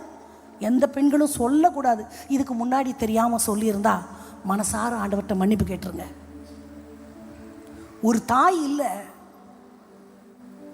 ஒரு தகப்பன், 2 பிள்ளைகள், 2 தேவன் அறிவிருக்கிற சந்ததி பூமியில் வர காரணமானாங்க. அம்மோனியர், மோவாபியர். யார் அது? லோத்து. ஒரு அம்மா இல்லாத இடத்துனால காலமெல்லாம் ஆலயத்துக்குள்ளே உட்பிரவேசிக்க முடியாதபடி தெய்வத்துக்கு கோபமூட்டுகிற அருவருக்கக்கூடிய சந்ததி இந்த பூமியில் வந்துச்சுன்னா தாயினுடைய முக்கியத்துவம் என்னன்னு உங்களுக்கு தெரியுமா? தகப்பன் முக்கியமா இல்லைன்னெல்லாம் சொல்ல மாட்டேன், கண்டிப்பாக தகப்பன் முக்கியம். தகப்பனை காட்டிலும் தாய் ரொம்ப முக்கியம், ரொம்ப ரொம்ப முக்கியம். நீங்கள் இல்லைன்னா அந்த குடும்பம் இல்லை, எழுதி வச்சுக்கோங்க. ஆனால் குடும்பத்தில் இருக்கிறவங்க எல்லாம் ஐயோ நீ தான் குடும்ப தெய்வம், நீ இல்லாட்டி இல்லை, நீ தான் தேவதூதன்னு டயலாக்லாம் ஒரிஜினல் லைஃப்பில் யாரும் சொல்லலாம் மாட்டாங்க. அவங்க சொல்லாதனால இல்லைன்னெல்லாம் ஆயிடாது. என்ன ஆண்டவர் வச்சிருக்கிறதுக்கு நோக்கம் உண்டு. அந்த நோக்கத்தை இதுவரைக்கும் ஆண்டவர் நிறைவேற்றியிருக்கிறார். என்னால் என்ன பிரயோஜனம்? நான் ஒரு பலவீனம், நான் இருந்து என்னத்துக்கு? இந்த மாதிரி நெகட்டிவான வார்த்தை வாயில் வரவே கூடாது. ஏன்னா ஆண்டவர் வைத்திருக்கிறதுக்கு ஒரு நோக்கம் உண்டு. அந்த நோக்கம் நிறைவேறாமல் என் காலங்கள் செல்வதில்லை. எனக்கு ஓய்வே கிடையாது. நான் வியாபார கப்பல், நான் ரெஸ்டே எடுக்க மாட்டேன். ஆண்டவருக்காக நான் ஓடுவேன், குடும்பத்துக்காக ஓடுவேன், குடும்பத்தை ஆண்டவருடைய ராஜ்யத்துக்குள்ள கொண்டு வர பிரயாசப்படுவேன், சபைக்கு உழைப்பேன். எல்லா இடங்களிலும் பெண்களுடைய உழைப்பு இருந்தே ஆக வேண்டும். எல்லா துறைகளிலும் வந்தாச்சு. ஊழியத்தில் எப்போ வர போகிறீங்க? எப்போ உங்கள் ஊழியத்தை ஆரம்பிக்க போகிறீங்க? நிறைய பெண்களுக்கு பிரசங்கம் பண்ணுறேன். எல்லாருக்கும் போய் சமைங்க, வீடு தொடங்கலாம் சொல்கிறதே இல்லை. அதெல்லாம் நேச்சராக எல்லாருமே செய்வாங்க. ஊழியம் செய்யுங்க, அப்பாக்காக ஏதாவது செய்யுங்க, அப்படி தான் நான் சொல்கிறேன். எனக்கு என்ன தெரியும் நினைக்கவே நினைக்காதீங்க. என்ன தெரியுமோ அதை செஞ்சால் போதும். தெரிஞ்சு தான் செய்யணுன்னா நானே இங்கே நிற்க முடியாது. யாருக்கும் எதுவும் தெரியாது தான். யாரும் அதே மாதிரி ஊழியத்துக்கு வந்த உடனே எல்லாம் ரெட் கார்பெட்டெல்லாம் இருக்காது. உடனே அப்பா எப்படி பிரசங்கம் அப்படியெல்லாம் இல்லை. எல்லாம் உட்காந்து மார்க் போட்டுட்டு பிரசங்கமாக நக்கல் தான் அடிப்பாங்க. அதை பற்றியெல்லாம் கவலைப்பட வேண்டாம். நான் யாருக்காக உழைக்கிறேன், எங்கள் அப்பாவுக்கு நான் பெருமை, என்னை பெருமையாக நினச்ச என் ஆண்டவருக்கு நான் செய்யணும். என்னை இவ்வளோ உறுதியாக படைச்ச ஆண்டவருக்கு நான் உழைக்கணும். என்னை நம்பி அவர் ஒரு பொறுப்பு கொடுத்துருக்கிறார். அந்த பொறுப்பை நான் நிறைவேற்றுவேன். ஏதாவது ஒன்று என் வாழ்க்கையில் செய்வேன், என் குடும்பத்தில் செய்வேன், என் பிள்ளைங்களுக்கு செய்வேன். எப்படியாவது அவருடைய ராஜ்யம் கட்டப்பட ஒரு செங்கல் நான் எடுத்து வச்சா கூட அதற்கான பலன் இம்மையிலும் மறுமையில் எனக்கு உண்டாகும். ஒரு அழகான வசனம் இருக்கிறது, அவருக்காக நான் படுகிற என்னவா, it doesn't mean that what I have accomplished, நான் என்ன முடிச்சு சாதிச்சு அவார்டு வாங்கினேன் இல்லை. என்னவா பிரயாசம்னா என்ன, எடுக்கிற முயற்சி, இது செய்யணும், இதை செய்யலாம், இதை செய்யலாம் அப்படின்னு மனசுக்குள்ளே தீர்மானம் பண்ணி ஒரு முயற்சி பண்ணுறேன்ல, அதை கூட பார்த்துட்டு என் ஆண்டவர் அசட்டை பண்ணாமல் அநீதி செய்யாமல் அந்த பிரயாசங்களை பார்த்து பலன் கொடுக்கிறவர் என் ஆண்டவர். அப்போ எவ்வளோ எதிர்பார்க்குறாரு என் ஆண்டவர். இந்த உடலோ உள்ளமெல்லாம் அன்பர் உமக்காக தானே ஐயா. எத்தனை பேருக்கு ஆசை? நான் சொன்னதுக்காக யாரும் ஏஞ்சி நிற்க வேண்டாம். நான் ரொம்ப மனசளவில் ஒட்டஞ்சி போயிருக்கிறேன். நான் பாரமாக தான் இருக்கிறேன். எனக்கு வாழ்க்கை மேலே பிடிப்பே இல்லை. எதை நோக்கி என் வாழ்க்கை போயிட்டுருக்குன்னே எனக்கு தெரில. அப்படியே பிளைண்டாக ஒரு சப்கான்ஷியஸில் நான் வாழ்ந்து கொண்டு இருக்கிறேன். எல்லா கதவுகளும் அடைக்கப்பட்ட மாதிரி இருக்கு. எனக்கான அற்புதத்தின் வாசல்கள் இன்னும் திறக்கப்படலை. என்ன செய்யறதுன்னு தெரியல. இப்படிப்பட்ட குழப்பமான சூழ்நிலைகளில் நீங்கள் வந்திருப்பீங்கன்னா இந்த கூட்டம் உங்களுக்கானதான். எதையுமே யோசிக்க வேண்டாம். ஆண்டவருடைய கைகளில், குயவனுடைய கையில் எப்படி களிமண் இருக்கோ அப்படி என்ன நான் கொடுத்துட்டேன். No matter how old you are, என்ன வயசு, என்ன பின்னணியோ, எதையுமே யோசிக்க வேண்டாம். ஆண்டவருக்கு ஏஜ் எல்லாம் ஒரு பொருட்டே இல்லை. என் சூழ்நிலை, என் பின்னணியை எதையுமே ஆண்டவர் பார்க்கறதில்ல. God can use anybody. அவருக்கு நான் பிரயோஜனம் ஆகணும். நான் இப்போ எதையும் யோசிக்கலை. ஆண்டவரை மட்டும் பிரியப்படுத்தணும். ஆண்டவருக்கு பிரியமுள்ள வாழ்க்கை மட்டும் வாழணும். எப்படியாவது ஆண்டவர் என்னை பார்த்து கபடட்ட உத்தம இஸ்ரவேலன்னு என்னை பார்த்து சொல்லணும். இவள் என் நேசகுமாரத்தை, இவள் மேலே பிரியமாக இருக்கிறேன்னு என்னை பார்த்து சொல்லணும். நீ தான் என் ராஜ்யத்தை கட்டுனன்னு என்னை பார்த்து சொல்லணும். உன்னை நான் படைச்சதை குறித்து பெருமைப்படுறேன்னு அப்பா என்னை பார்த்து சொல்லணும். ஒரே ஒரு நாள் சொன்னால் கூட பரவாயில்ல. அப்படி யாருக்காச்சும் மனசில் தோணுனா எந்திரிக்கணும். மனுஷனை பிரியப்படுத்தணும்னு உணர்ச்சி வசப்பட்டோ தயவு செய்து எந்திரிக்காதீங்க. உண்மையாக மனசில் ஆசை இருந்தால் நான் அப்பாவுக்காக ஏதாவது நிறைவேற்றணும் ஆசைப்படுங்க. அந்த ஆசைக்கு கூட வடிவம் கொடுக்கிறவர் என் ஆண்டவர். அந்த பிரயாசத்துக்கு கூட பலனை கொடுக்கிறவர் என் ஆண்டவர். புரியாமல் ஏஞ்சி நின்னா கூட அதை கனப்படுத்துகிறவர் ஆண்டவர். ஏதோ வந்தோம், பாட்டு கேட்டோம், புதுசாக வெளியேந்து வந்தாங்க, பார்த்துட்டு போனோம். வேணாம், நான் செய்யறது போதும்னு மனசில் நினச்சிடாதீங்க. இன்னும் ஓடணும், இன்னும் அழைக்கப்பட்ட நோக்கம் நிறைவேறணும். ஆண்டவர் செய்ய நினைச்சதுல கொஞ்சம் இல்லை, எல்லாத்தையும் நான் செய்து முடிச்சிடணும். ஆண்டவரே, என் ஆயுசு பரியந்தம் உண்மையும் உத்தமுள்ள ஊழியக்காரின்னு நீங்கள் சாட்சி சொல்லணும் இல்லப்பா. நான் ஏதோ வாழணும்னு வாழ நான் பிறக்கலப்பா. எனக்காக நீங்கள் வச்ச திட்டம், தீர்மானம் நிறைவேறணும்னு ஆசைப்பட்றேன்ப்பா. எல்லார மாதிரி இருக்கணும்னு நான் இங்கே வரல. ஏதோ வாழ்ந்தேன்னு நான் வரலப்பா. உங்கள் மனசு என்னை பார்க்கணும், உங்கள் பார்வை என் மேலே படணும், உங்கள் சிந்தை என் மேலே வரணும், நீங்கள் என் மேலே வைத்த நோக்கம் நிறைவேறணும். அந்த அபிஷேக தைலம் என் மேலே ஊற்றப்படணும். எலியாவின் மேல் இருந்த அபிஷேகம் ரெட்டத்தனையா எலிசா மேலே ஊற்றப்பட்டது போல ஊற்றுமையா ஊற்றுமையா ஊற்றுமையா ஊற்றுமையா ஊற்றும் ஊற்றும் ஊற்றும் ஊற்றும் ஊற்றும். தாகமுள்ளவன் மேல தண்ணி, வறண்ட நிலத்துல ஆறுகள். இப்போ ஊற்றுவேன்னு சொன்னீங்களே, ஊற்றுமையா நிரப்புங்க. வெறுமையான பாத்திரங்கள் நிரம்பி வழிவதாக. பலவீனத்தின் கிரியைகள் இயேசுவின் நாமத்துல சரீரத்தை விட்டு அகன்று போவதாக. சத்துரு எரிகிற அக்கிரியாஸ்திரங்கள் இயேசுவின் நாமத்துல நிர்மூலமாவதாக. எல்லா பிசாசின் கட்டுகள், பில்லி சூனியங்கள், மாந்திரீகங்கள், சிந்தையில் இருக்கிற எல்லா கட்டுகள் இயேசுவின் நாமத்துல அகலுவதாக. I rebuke all the barriers in the name of Jesus. நுகத்தடிகள் முறிக்கப்படுவதாக, கட்டுகள் அவிழ்க்கப்படுவதாக. அழிக்கப்படுவதாக. பாதாளத்தின் கிரியைகள் வேறறுப்புண்டு போவதாக. சிந்தனைகள் தெளிவாக்கப்படுவதாக. வல்லமை, தழும்புகளின் வல்லமை, வார்த்தையின் வல்லமை, உயிர்த்தெழுதலின் வல்லமை பிள்ளைகளுடைய வாழ்க்கையில செயல்படட்டும், செயல்படட்டும், செயல்படட்டும், செயல்படட்டும். சத்துரு தலை கவிழ்ந்து ஓடத்தக்கதாய் ஒரு அபிஷேகம், ஒரு போர்வை இங்க எல்லார் மேலும் விரிக்கப்படுவதாக. ஒரு செட்டை விரிக்கப்படுவதாக. போவாஸ், போவாஸ், உமது போர்வையால் உமது பிள்ளைகளை மூடுவீராக. ரத்தத்தின் வல்லமை, ரத்தத்தின் வல்லமை, ரத்தத்தின் வல்லமை, ரத்தத்தின் வல்லமை, வல்லமை, வல்லமை, வல்லமை. மரண கட்டுகள் வேறறுப்புண்டு போகத்தக்கதாய், பலவீனங்கள் முறிக்கப்படத்தக்கதாய், சிந்தைகள் பரிசுத்தமாக்கப்படத்தக்கதாய் கர்த்தர் எழுந்தருளுவீராக. ராஜா,